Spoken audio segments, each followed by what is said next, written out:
What's up guys, this is Masi. Welcome to my channel. In this video I want to show you how to find the molar mass or molecular weight of barium hydroxide.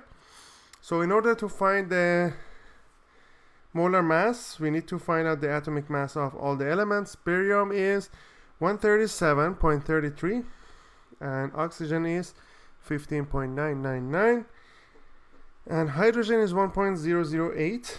How many barium we have? We have just one. Oxygen we have 2 and hydrogen we have 2 as well.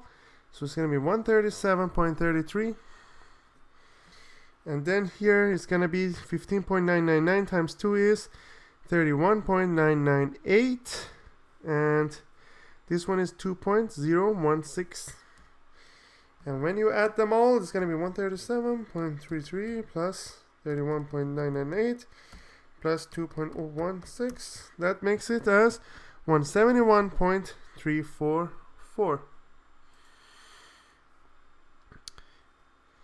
grams per mole. So that's the molar mass of barium hydroxide. I hope you liked this video. Please leave me a comment if you have any question and I'll get back to you as soon as I can.